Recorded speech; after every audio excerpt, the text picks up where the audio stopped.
시청자 여러분 안녕하십니까? 8월 6일 목요일 뉴스타트 1부 시작합니다. 폭염 중대경보가 수도권 대부분 지역으로 확대했습니다. 극단적인 더위가 길게 이어지면서 천천히 다가오고 있는 태풍이 다음 주 우리나라에 비를 뿌릴지 관심입니다. 장하영 기자가 보도합니다. 아침 최저기온 29도, 초열대야 수준으로 하루를 시작한 서울. 해가 나자 기온은 가파르게 상승했습니다. 전날 한강 남쪽에 이어 강 북쪽의 노원구 기온이 39.2도를 기록했고 구로와 동대문, 용산도 38도를 넘겼습니다. 경기와 인천 대부분 지역에 폭염 중대경보가 확대했고 충청에선 청양군이 처음으로 중대경보 대상이 됐습니다. 밤낮 없는 더위, 언제쯤 그칠까 하늘을 보지만 더위 식히기엔 역부족인 소나기 소식뿐입니다. 뜨겁게 달궈진 데다가 불을 보면 수증기만 올라오겠죠. 네. 그러니까 어떻게 보면 소나기가 짧게 내리면 더 수증기를 공급하는 역할밖에 못하기 때문에 천천히 서진하고 있는 태풍 돌핀이 우리나라에 비를 뿌려줄 수 있을지가 관심입니다. 우리나라 수치 예보 모델은 돌핀이 오는 9일쯤 중국 상하이 해안에 접근하고 11일부터는 태풍의 오른쪽 반경에 우리나라 일부 지역이 속할 걸로 예측하고 있습니다. 이후 세력이 약화해 변질된 비구름이 우리나라를 관통한다는 전망입니다. 예측은 유동적이지만 이대로라면 지난 7월 중순 죽은 태풍 바비가 비바람을 몰고 왔던 상황이 반복될 수 있습니다. 유럽과 미국, 독일의 예보 모델도 경로가 다르지만 현재로선 11일 이후 우리나라에 태풍이 남긴 비구름이 지나갈 걸로 보고 있습니다. 다만 이 비가 온다고 해도 긴 폭염과 가뭄을 해결할 수 있을 정도인지는 미지수입니다. 기상청은 오는 주말쯤 돼야 더욱 정확한 태풍 경로를 알 수 있겠다고 설명했습니다. YTN 장하영입니다. 기록적인 더위가 서울 전역을 강타하면서 열화상 카메라로 본 도심은 새빨갛게 물든 모습이었습니다. 서울 곳곳을 돌아본 기자의 머리 온도도 50도 가까이 올랐는데요. 송수연 기자가 서울 도심의 폭염 상황을 전해드립니다. 극한 폭염이 이어지며 서울은 온통 뜨거운 열기로 뒤덮였습니다. 지금부터 열화상 카메라에 도심 곳곳을 담아보겠습니다. 남산에서 내려다본 서울은 그야말로 거대한 불감합니다. 폭염 중대경보가 내려진 서울의 낮 최고 기온은 39.2도까지 치솟았습니다. 걷기도 힘들 만큼 푹푹 찌는 더위. 수십 년간 자리를 지켜온 남대문 상인에게도 이런 여름은 처음입니다. 올해 너무 날씨가 더워서 시장에 손님도 없고 내가 지금 한 50년을 장사하는 사람인데 처음이에요. 차량이 많이 다니는 광화문 광장의 도로도 열화상 카메라에 빨갛게 나타났는데 눈에도 뜨거운 열기에 아지랑이가 피어오르는 모습이 보일 정도입니다. 하루 중 가장 뜨거운 시간대인 오후 2시입니다. 광화문 한복판 도로 표면은 60도를 훌쩍 넘깁니다. 잠시 무더위를 달래려 찾은 청계천. 열화상 카메라 속 시원한 그늘과 물줄기는 파란색으로 주변 빌딩 숲의 빨간색과 확실한 대조를 이뤘습니다. 그렇다면 광화문 광장부터 청계천까지 40분 정도 야외에 머문 기자의 체온은 얼마나 올랐을까? 양산을 쓰지 않고 뙤약볕에 있어 봤습니다. 제 두피 온도를 직접 재보겠습니다. 열화상 카메라로 측정한 머리 온도는 무려 46도였습니다. 이런 서울 날씨에 이른바 데프리카로 불린 대구에서 온 시민들도 깜짝 놀랍니다.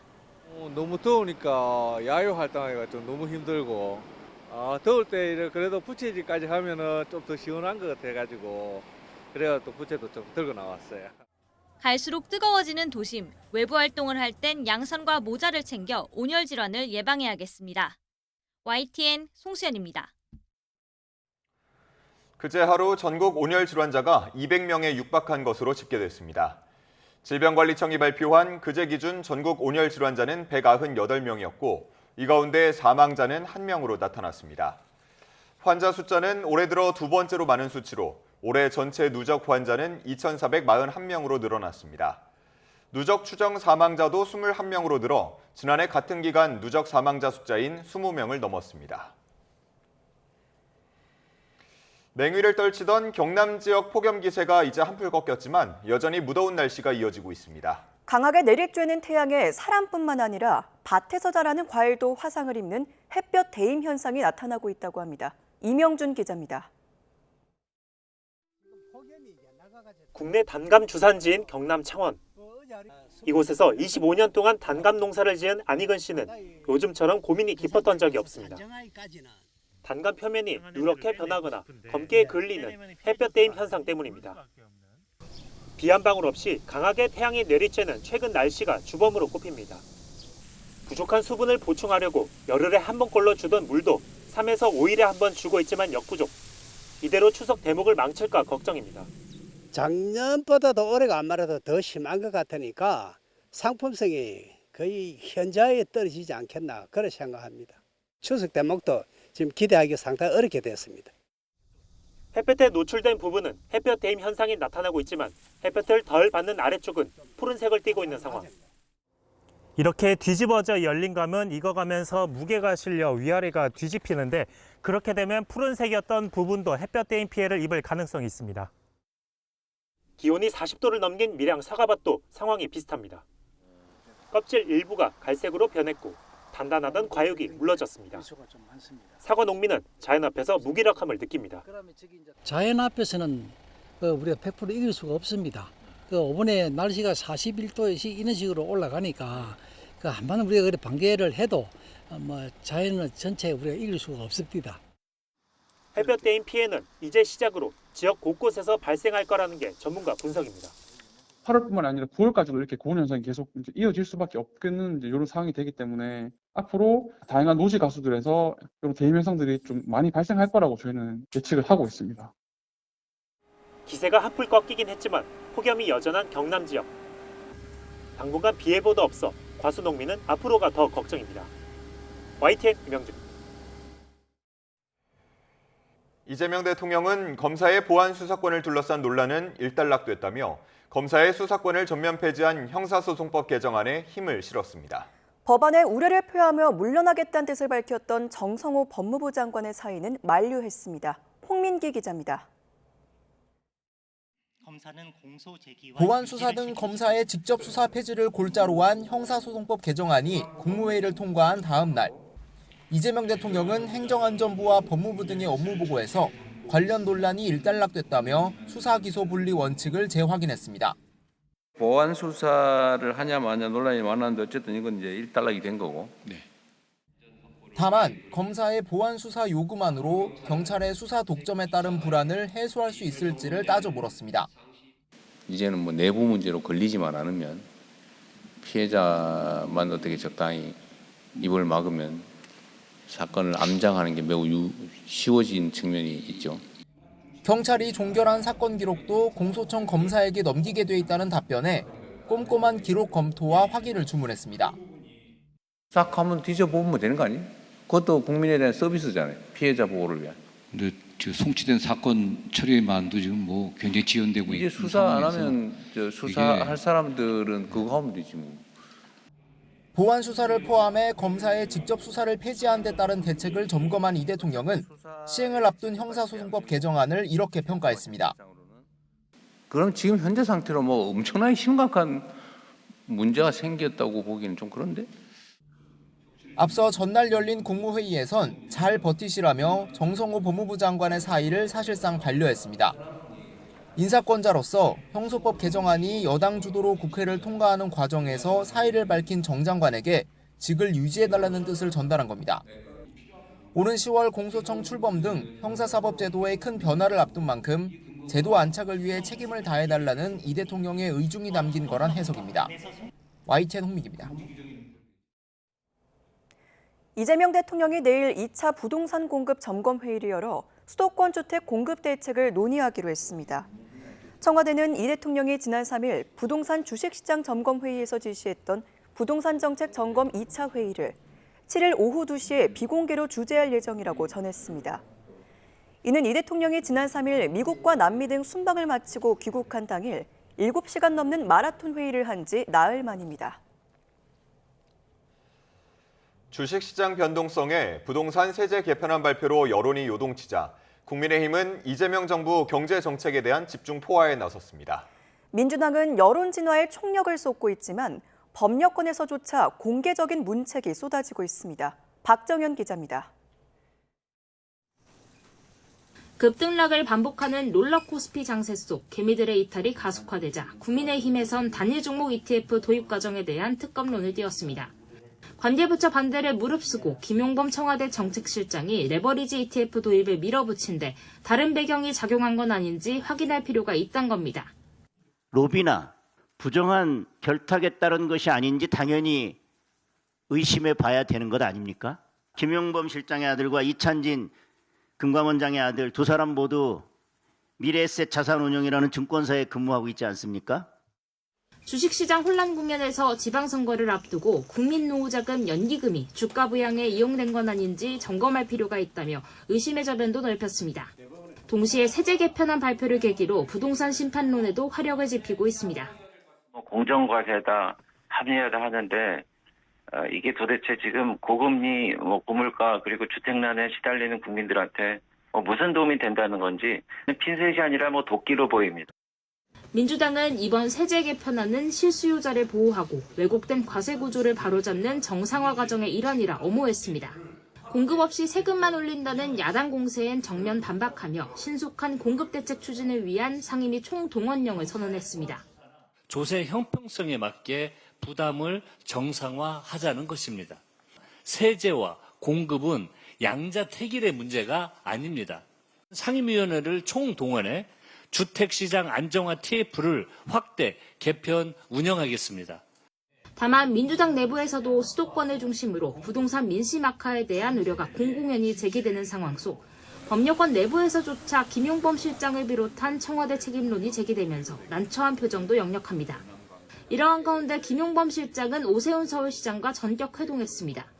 지난 국무회의 당시 오 시장이 부동산 대책 보고서를 전달한 이후 관련 의견 청취를 위해 마련된 자리로 알려졌는데 오 시장은 서울권 공급 확대를 위한 규제 완화 촉구와 함께 부동산 세제 개편안에 대한 우려를 전달한 거로 파악됐습니다.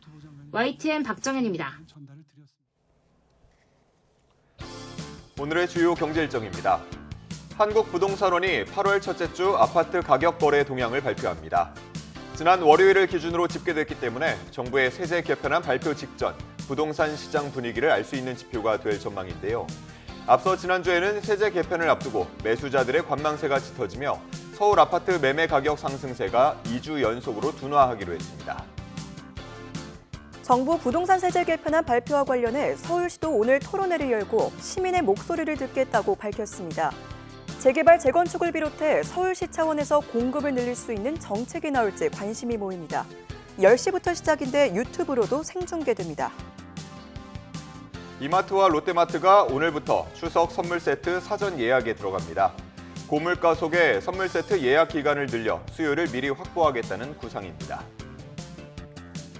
한국은행의 6월 국제수지 잠정치를 공개합니다. 반도체 수출 호조로 대규모 흑자 기조가 지속됐을 것으로 예상됩니다. 지난 5월 경상수지는 386억 1천만 달러 흑자로 월간 기준 역대 최대를 기록했습니다. 쿠팡이 개인정보 유출 사고에 따른 과징금 여파로 상장 이후 가장 큰 분기 손실을 기록했습니다. 다만 매출은 사상 최대를 기록했고 김범석 의장은 고객 회복과 신사업 성장을 앞세워 성장세는 이어지고 있다고 강조했습니다. 오동건 기자입니다.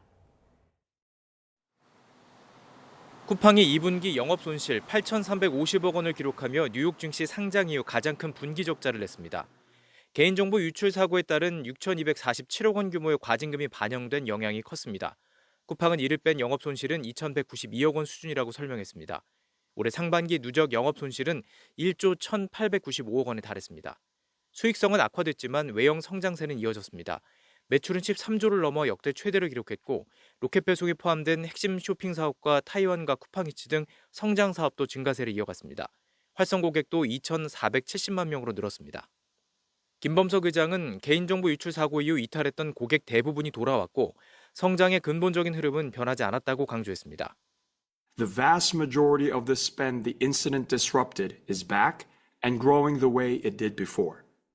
김 의장은 와우 회원 수도 사고 이전 수준을 넘어섰다며 앞으로 매출 증가로 이어질 것으로 기대했습니다. 하지만 전문가들은 신뢰를 회복하기 위해 상당한 마케팅 비용이 투입된 만큼 앞으로는 성장보다 사회적 책임 이행이 중요한 과제가 될 것으로 보고 있습니다. 제재금도 있었지만 막대한 마케팅 비용을 씀으로써 소비자 신뢰를 회복하는 데 비용이 많이 들어간다는 의미가 있고요. 고객들의 신뢰를 회복하고 사회적 책임을 다할지가 지켜볼 부분이라고 생각합니다. 또 해결해야 할 숙제도 남아 있습니다.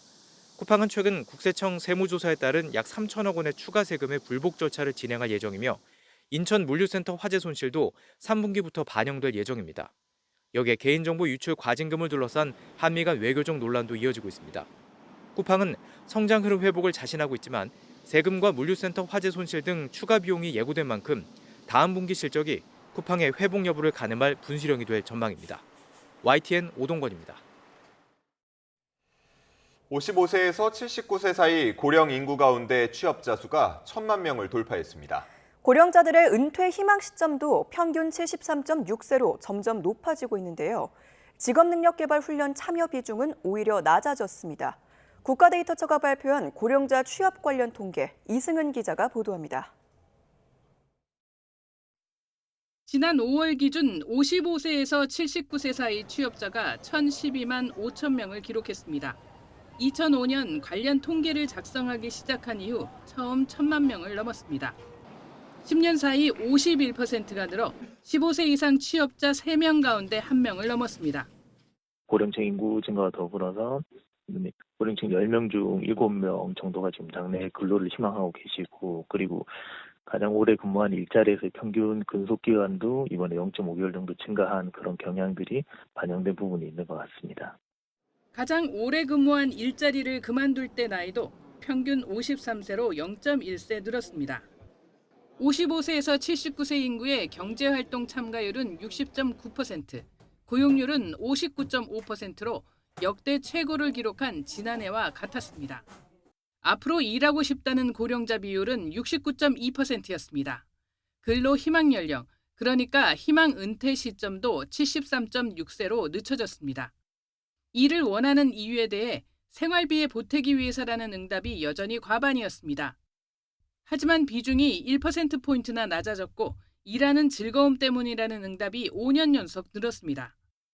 연금 수령자 비중은 52.7%, 월평균 수령액도 88만 원으로 늘어났습니다. 그래도 45%가 50만 원 미만입니다. 88만 원은 1인 가구 최저생계비나 국민연금연구원이 설문조사한 1인당 노후 최소 생활비 139만 2천 원에 한참 못 미칩니다. 은퇴 시점이 늦어지고 있지만 고령자 가운데 지난 1년 사이 직업능력 개발 훈련에 참여한 경우는 12.8%에 불과해 0.9%포인트 감소했습니다. YTN 이승은입니다. 폭염 속 물놀이를 찾는 아이들이 쓰는 물안경에서 기준치의 300배가 넘는 유해물질이 나왔습니다. 안전을 위해 사용하는 튜브도 재기능을 못했는데 서울시가 이런 제품에 대한 판매 중단을 요청했습니다. 이영원 기자입니다.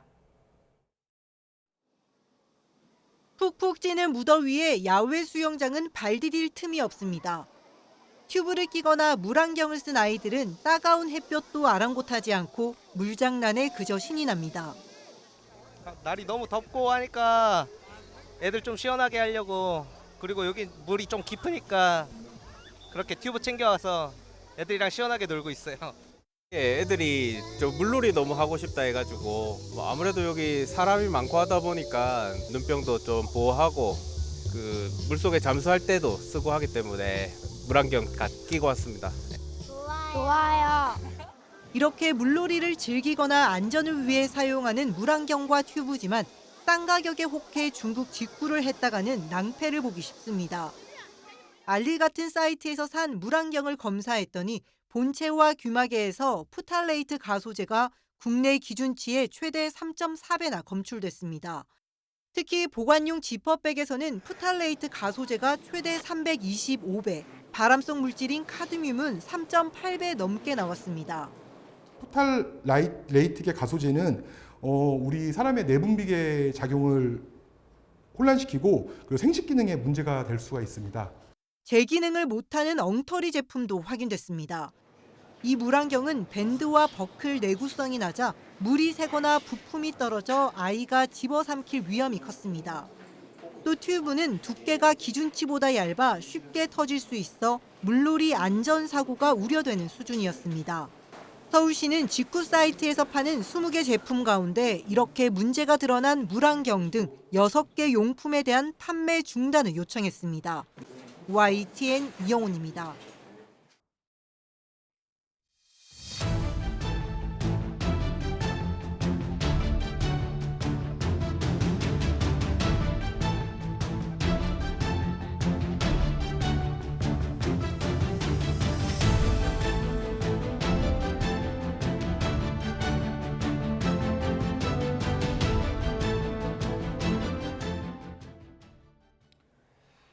극심한 폭염과 가뭄 속에 초대형 산불까지 발생한 미국과 유럽은 그야말로 지옥 같은 여름을 보내고 있는데요.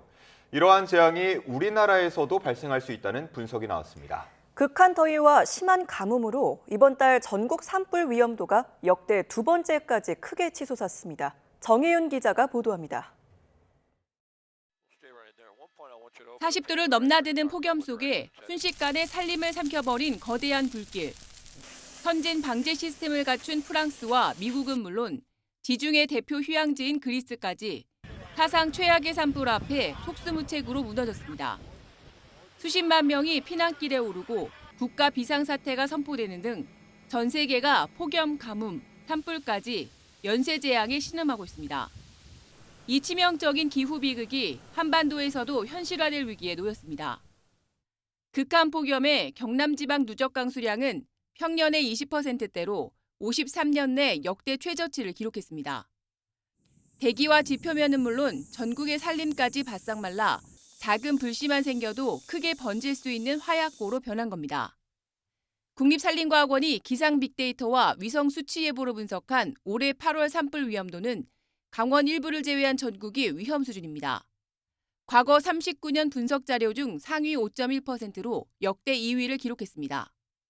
8월 대비 산불 위험도가 전국적으로 매우 높은 단계로 예측되며 이 수치는 과거 39년 8월 분석 자료 중 상위 2번째에 해당됩니다. 더 큰 문제는 가뭄과 산불 뒤에 기습 폭우가 찾아온다면 대규모 산사태로 이어질 수 있다는 점입니다. 연쇄 재난이 언제든 일어날 수 있는 상황입니다. 기후재난이 일상화한 가운데 피서철, 시민들의 철저한 불씨 관리가 어느 때보다 중요한 시점입니다. YTN 정혜윤입니다. 연일 이어지는 무더위에 전통시장 상인들의 고충도 커지고 있습니다. 더위도 힘든데 손님들 발길도 줄면서 이중고를 겪고 있습니다. 배민혁 기자가 보도합니다. 빈대떡에 떡볶이, 김밥까지 입맛을 돋게 하는 음식이 시장 곳곳 가득하지만 손님은 현저하게 줄었습니다. 연일 이어지는 찜통더위에 시장을 찾는 발길도 뜸해진 겁니다. 그나마 시장을 찾은 관광객들 역시 손풍기로 간신히 더위를 식히는데 손님을 기다리는 상인들도 지쳐만 갑니다. 훨씬 즐거워요. 휴가철이고 날씨가 덥고 그래서 확실히 좀 덜 나와요. 근데 손님이 좀 있으면 더워도 좀 덜 힘들고 그럴 텐데 없으니까 좀 뭐 해마다 덥지만 올해가 제일 더운 것 같아요. 노점 상인 대부분이 고령층인 만큼 극심한 폭염에는 장사하러 시장에 나오기도 쉽지 않습니다. 날씨가 너무 더울 때는 사람들이 이제 못 이기니까 조금씩 이렇게 쉬는 사람도 있고 그렇지 않으면은 이제 아침서부터 이제 한 며칠씩 쉬는 사람도 많아요. 에어컨이 나오는 실내 매장은 사정이 조금 낫지만 노점상은 한낮의 열기에 고스란히 노출되기 때문입니다. 현재 바깥 온도도 35도에 달하는데요. 시장 내부는 음식을 조리하는 열기까지 더해지며 온도가 40도까지 치솟았습니다. 종일 불 앞에 서서 음식을 하는 일은 그야말로 사투에 가깝습니다. 한 이제 2시 정도 되면은 여기서 쓰러질 것 같아요. 그냥 물이 하루에 한 5-6개를 먹어요. 2리터짜리를. 거기다 소금 계속 먹어가면서. 뭐 여기 이제 뭐 다 덥겠지만은 불이 있으니까 우리는 더 죽겠는 거야. 말도 못해. 시원한 음료수도 마셔보고 선풍기 바람을 쐬봐도 잠깐뿐입니다. 간단하게 냉수 마찰도 하고 아니면은 에어컨이 돼 있는 어떤 뭐 이런 매장에 잠깐 들어가서 땀 좀 식히고 나온다든가 뭐 이런 방법 외에는 뭐 특별한 방법은 없어요. 전례 없는 더위에 손님까지 줄어든 시장 상인들에게 올여름은 유난히 버겁습니다. YTN 배민혁입니다. 계속되는 폭염으로 피해가 이어지는 가운데 보건당국이 어르신들을 위한 쉼터 운영을 확대하기로 했습니다. 보건복지부는 전국 경로당 가운데 거점 경로당 6천여 곳을 지정하고 지정된 곳들은 쉬는 날 없이 오전 9시부터 저녁 9시까지 운영할 예정이라고 밝혔습니다. 현재 전국에는 6만 9천여 개 경로당이 있으며 이들은 오전 9시부터 오후 6시까지만 운영해왔습니다. 경로당들은 노인회 회원이 아니더라도 65세 이상이면 누구나 이용할 수 있습니다. 대법원이 한덕수 전 국무총리와 이상민 전 행정안전부 장관의 내란 혐의 상고심을 전원합의체에서 심리하기로 한 가운데 내란 특검은 특혜라며 반대 의견을 냈던 것으로 파악됐습니다. 대법원은 어제 언론 공지를 통해 한 전 총리와 이 전 장관의 내란 혐의 사건을 전원합의체에서 심리할 예정이라고 밝혔습니다. 대법원은 두 사건에 대한 국민적 관심도가 높고 역사적으로 사법적 평가가 필요하다며 그 이유를 설명했습니다. 또 두 사람이 공범 관계라 사건을 함께 심리할 필요가 있다며 이는 각 사건을 맡은 소부의 요청에 따른 결정이라고 덧붙였습니다. 다만 이에 앞서 내란 특검은 반대 의견을 냈던 것으로 파악됐습니다. 종합특검팀이 윤석열 정부 초기부터 배우자인 김건희 씨를 위한 대형 집무실이 대통령실에 설치됐다는 진술을 확보했습니다. 아무것도 아닌 사람이라던 김건희 씨가 정권 초기부터 비선에서 권력을 행사했는지가 특검 수사를 통해 밝혀질지 주목됩니다. 보도에 임예진 기자입니다. 20대 대통령 선거 당시 학력 위조 논란에 휩싸인 김건희 씨는 공개석상에 나와 고개를 숙이며 조용한 내조를 약속했습니다. 남편이 대통령이 되는 경우라도 아내의 역할에만 충실하겠습니다. 윤석열 정부 출범 직후엔 김 씨를 둘러싼 잡음을 없애겠다는 취지로 영부인을 보좌하는 제2부속실을 폐지했습니다. 하지만 지난해 김건희 특검에 이어 종합특검까지 이어진 수사에서 김 씨를 둘러싼 의혹은 계속 제기되고 있습니다. 특히 2차 종합특검팀은 대통령 관저공사 특혜와 예산 불법 전용 과정에서 김건희 씨의 개입 여부에 집중하고 있는데 최근 정권 초기부터 용산 대통령실에 김건희 씨 집무실이 있었다는 전직 대통령 경호처 관계자의 진술을 확보했습니다. 이 관계자는 김 씨의 집무 공간이 용산 대통령실 한 층의 절반 규모에 달했고 유리창 등 방탄시설을 갖추는 데만 10억 원의 예산이 쓰였다고 특검에 진술했습니다. 다만 김건희 씨 변호인단은 이 같은 의혹을 정면으로 반박했습니다. 과거 청와대에는 영부인 집무실이 있었지만 윤석열 정부 초기에는 이러한 공간이 없었던 겁니다. 다만 정권 3년 차인 지난 2024년 하반기 제2부속실을 설치하면서 영부인 집무실을 소규모로 마련한 사실은 있다고 해명했습니다. 수사기간 연장으로 마지막 기회를 얻은 특검이 초유의 영부인을 둘러싼 의혹의 진상을 파헤칠 수 있을지 주목됩니다. YTN 임혜진입니다. 이어서 주요 사건 사고 소식입니다. 경찰이 축구대표팀 감독 선임 과정의 불공정 의혹과 관련해 홍명보 전 감독을 그제 처음으로 소환해 조사했습니다. 의혹의 핵심 당사자가 소환된 만큼 경찰 수사에도 속도가 붙을지 관심입니다. 최승훈 기자가 보도합니다. 축구 국가대표팀 감독 선임 과정의 불공정 의혹을 수사하는 경찰이 그제 홍명보 전 대표팀 감독을 비공개로 소환했습니다. 홍 전 감독은 피의자 신분으로 출석했는데 이 의혹과 관련해 경찰 조사를 받은 건 이번이 처음입니다. 홍 전 감독 선임과 관련해 의혹이 불거진 건 지난 2024년. 당시 업무방해와 배임 등 혐의로 고발된 정몽규 전 대한축구협회장 등 주요 피고발인에 대한 경찰 조사가 이뤄졌습니다. 하지만 2년이 되도록 결론이 나지 않다가 우리 대표팀이 북중미 월드컵 조별리그에서 탈락하면서 다시 수면 위로 떠올랐습니다. 경찰은 사안의 중대성을 고려해 서울 종로경찰서에서 서울경찰청 광역수사단 금융범죄수사대로 사건을 넘겼고 시민단체는 홍 전 감독까지 업무방해와 업무상 배임 등 혐의로 경찰에 고발했습니다. 당시 단체는 홍 전 감독에 대해 능력이 안 되는데 기만의 돈을 받아 업무상 배임이라며 국민 세금이니 돈을 회수해야 한다고 주장했습니다. 경찰은 이번에 홍정 감독을 상대로 감독 선임 과정에 축구협회 관계자의 개입이 있었는지 등을 조사한 것으로 보입니다. 또 홍정 감독이 연봉을 받은 데 대해 업무상 배임 혐의를 적용하는 게 가능한지도 들여다보고 있습니다. 경찰은 최근 박주호 전 전력강화위원과 대한축구협회 부회장 가운데 1명 등 참고인들을 잇따라 불러 조사한 것으로 파악됐습니다. 여기에 더해 의혹의 핵심 당사자인 홍정 감독까지 소환한 만큼 경찰 수사에 속도가 붙을지 관심입니다. YTN 최승훈입니다. 5.18 민주화운동 기념일에 이른바 탱크데이 행사를 진행해 논란을 빚은 스타벅스에 대해 경찰이 강제 수사에 나섰습니다. 검찰의 영장 반려로 한 차례 불발된 뒤 논란 2달여 만에 이뤄진 첫 압수수색인데 자료가 온전히 남아있을지가 변수로 꼽힙니다. 표정우 기자의 보도입니다. 지난 5월 18일 스타벅스는 행사 홍보에 탱크데이와 책상의 탁이라는 문구를 사용했습니다. 비판이 거세자 신세계그룹은 사과하면서도 자체 감사에선 직원들의 고의성을 입증할 자료를 찾지 못했다고 밝혔습니다.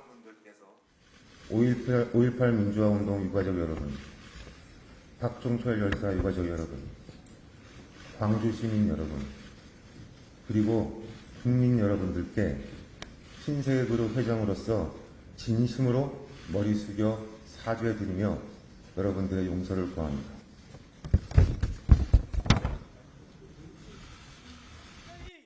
(5.18) 유족과 시민단체에 고소고발을 접수해 수사에 나선 경찰은 지난 6월 한 차례 압수수색을 시도했지만 불발됐습니다.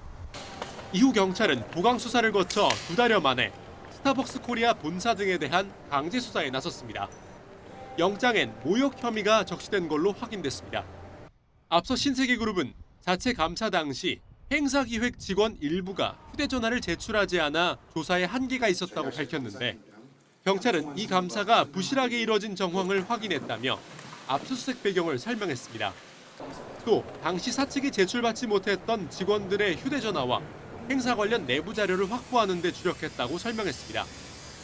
경찰은 확보한 자료를 바탕으로 스타벅스 관계자들이 5.18 민주화운동 유공자를 모욕하려는 의도를 갖고 행사를 기획했는지 등을 확인할 방침입니다. YTN 표정우입니다.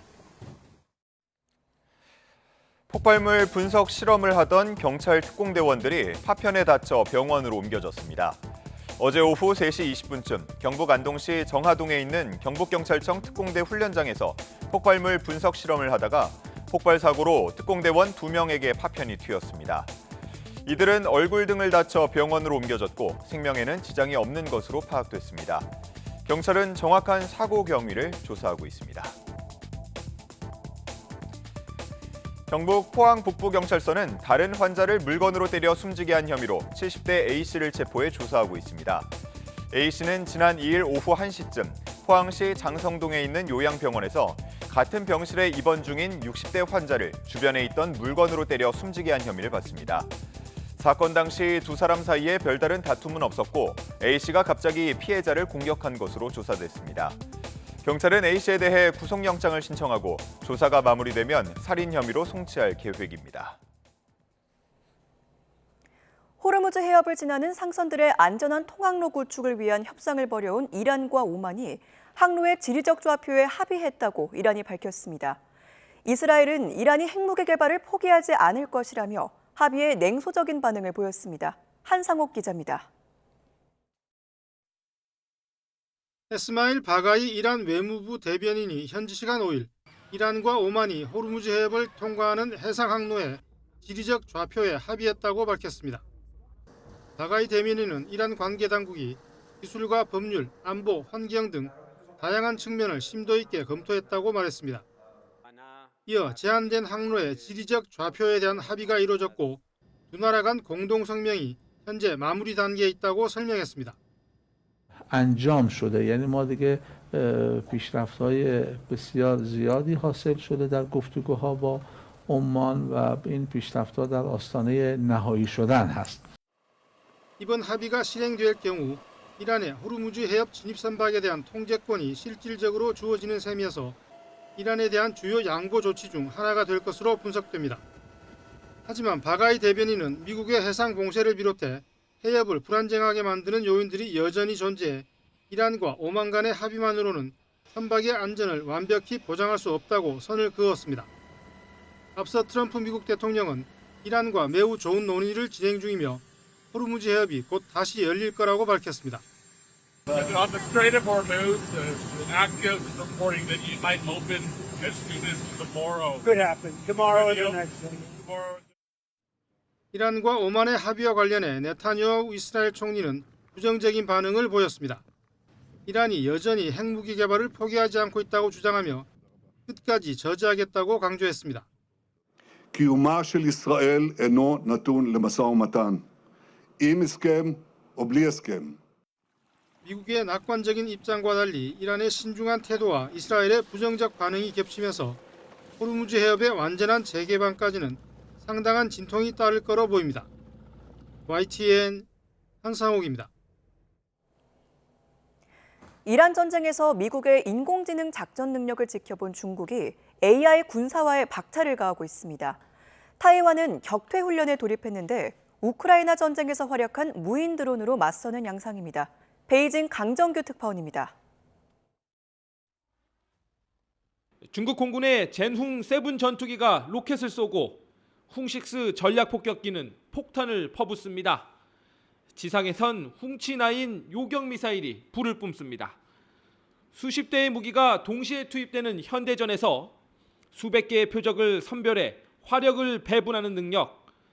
중국군 창설 99주년을 맞아 방영된 다큐멘터리는 이런 복잡한 작전 계획을 AI가 짰다고 선전합니다. 上百个战术单元靠着这套系统的规划，协同打击做到了分秒不差，真正实现了体系秒杀。 AI를 활용해 1000곳 넘는 이란 표적을 동시에 타격한 지난 2월 미군의 장대한 분노 작전. 이를 의식한 듯 중국도 할 수 있다고 과시한 셈입니다. 최근 시진핑 주석도 AI 기술을 활용해 스마트 군사 체계를 구축해야 한다고 강조했습니다. 중국 수뇌부가 여름 휴가를 겸해 회의를 여는 베이다이허에 초청된 전문가들의 화두도 AI입니다. 习主席指出，要坚持向科技创新要战斗力，为我军建设提供强大科技支撑。 내년 중국의 창군 100주년이 무력 통일 시간표가 될까? 타이완의 훈련 강도는 높아지고 있습니다. 미국, 일본 등 우방과 손잡고 드론 부대를 양성하는 우크라이나식 항전 모델입니다. 이란과 우크라이나 전쟁에서 확인된 AI 무인 전력의 위력이 격발의 문턱을 낮출 수 있다는 우려도 제기됩니다. 베이징에서 YTN 강정규입니다.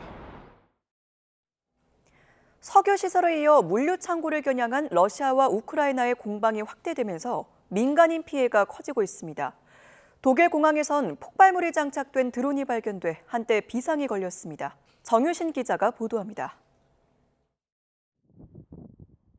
우크라이나 수도 키이우 도심 대형 창고와 철도 시설이 불바다로 변했습니다.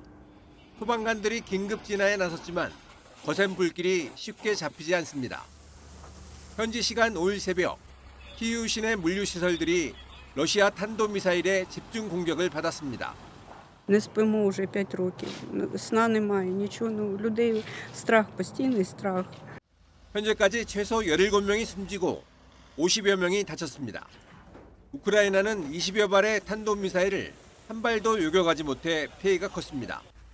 젤렌스키 대통령은 방공미사일이 지난해 3분의 1 수준으로 줄었다며 동맹국 지원을 호소했습니다. Don't want to stop, and I think that they want to continue and to, increase escalation, yes, using the ballistic missiles. 물류 창고를 겨냥한 이번 러시아의 공습은 최근 우크라이나의 공격에 대한 보복 차원으로 서로 군사 목적이라고 주장하고 있습니다. 이런 가운데 독일 동부 공항에서 기폭 장치가 장착된 드론이 발견돼 한때 비상이 걸렸습니다. 남쪽 활주로 인근에서 미확인 비행 물체가 목격됐고 조사 결과 폭발물과 기폭 장치가 확인돼 로봇을 투입해 제거했습니다. Alle haben hier sofort reagiert und haben den Flugbetrieb einstellen müssen in diesem Bereich. Und das zur Folge hatte, dass mehrere Maschinen umgeleitet werden mussten. 항공에선 화물기 한 대가 정체불명의 물체와 충돌한 뒤 인근 공항에 비상 착륙하기도 했습니다. 해당 공항은 나토 동맹국들의 군수 물자 수송에서 핵심 역할을 하는 시설로 우크라이나 화물기 거점으로도 사용되고 있습니다. 서유럽 국가들은 최근 미확인 드론 출몰이 잦아지자 배후에 러시아가 있다고 의심하며 촉각을 곤두세우고 있습니다. YTN 정신입니다.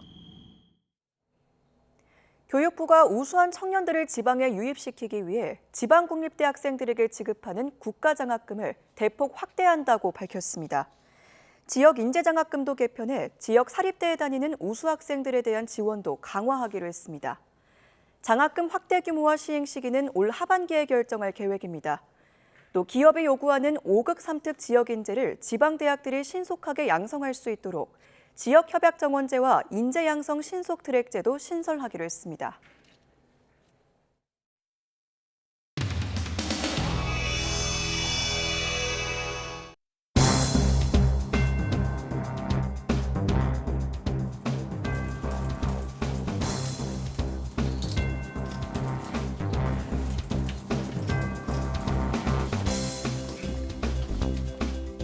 이 장소가 어떤 장소였습니까? 아주 특별하고 흥미지고 너무너무 사람들 안 다니는 장소였나요? 너무나도 사람들이 많이 다니는 그냥 오피스텔 1층. 사실 그러니까 제가 말씀드리고 싶은 것은 이재명 정권과 민주당이 지금 이 일을 저지른 것의 상대방 피해자는 김진수 씨처럼 그냥 우리가 일상에 있는 곳에서 그리고 배현진 의원처럼 일상에서 충분히 일어날 수 있는 범죄란 말입니다. 저는 가장 황당했던 게 그 개정 법률안에서 제245조에 12.6항이라고 있는데 이렇게 복잡하면 피해자가 이 권리를 사용할 수 있을까요? 그러니까 여기 민주당이 말하는 피해자는 유능하고 경험 많은 변호인을 선임할 수 있는 피해자만을 말하는 겁니다. 서영교 의원 국선 변호 얘기했는데 정말 이분 아무것도 모르는 사람인데 그게 그런 식으로 돌아갑니까? 저는 서영교 의원한테 이 말씀 드리고 싶어요. 당신처럼 판사 불러서 빽쓸 수 있는 게 아니에요, 사람들이. 판사 불러서 빽쓸 수 있는 게 아니에요. 우리 김진주님께서 함께 하신 게 저 굉장히 놀랍고 또 감사드리고요. 이 보안 수사에 관한 이 금지를 하고 난 다음에 돈 없고 백 없는이라는 얘기를 저희가 굉장히 많이 쓰거든요. 그런데 저는 현직 국회의원으로서 형사사건의 피해자가 됐습니다. 그런데도 불구하고 어떤 일이 있었냐 하면 저희 진술조사를 담당했던 어느 경찰서에 어떤 경찰관께서 그것을 본인 개인 블로그에 마치 소설처럼 픽션으로 게재를 해서 그 가해자의 충동적인 도발적인 이 어떤 법적인 판단이 굉장히 들어가 있는 결과물을 그 글을 올렸습니다. 여기 계신 누구에게라도 그러한 억울하고 황당한 사건은 일어날 수 있습니다. 지금 굉장히 이 사태는 국가폭력의 사태라고 생각을 해요.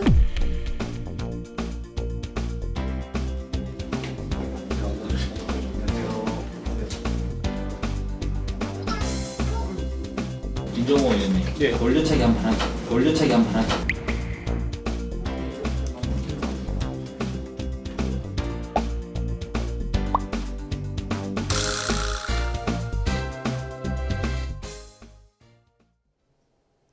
열기가 누적되면서 서울을 비롯한 수도권의 폭염이 절정에 달하겠습니다. 어제 서울 낮 기온이 37도 가까이 치솟았는데요. 오늘은 39도로 예보돼 올해 최고 더위가 예상됩니다. 중대경보가 내려진 수도권에 계신 분들은 한낮 야외 활동을 자제하시기 바랍니다. 서울은 15일째 열대야 행진을 이어가고 있습니다. 밤사이 대부분 지역에서 열대야나 초열대야 수준의 더위가 나타났는데요. 현재 서울 기온은 29.4도, 청주 28.7도, 제주 27.1도를 나타내고 있습니다. 한낮에는 서울 39도, 고양 39도, 광양 38도까지 크게 치솟겠고요. 동풍이 바로 닿는 동해안 지역은 30도 안팎이 예상됩니다. 오늘 제주 산간에만 오전까지 비가 내릴 뿐 고기압의 영향권에서 하늘은 대체로 맑겠습니다. 다만 낮 동안에는 전국적으로 자외선이 매우 강하겠고 서쪽 지방에서는 고농도 오존을 주의해야겠습니다. 날씨였습니다. 이상으로 뉴스타트 1부 마칩니다. 잠시 후 2부가 이어집니다. 시청해주신 여러분 고맙습니다.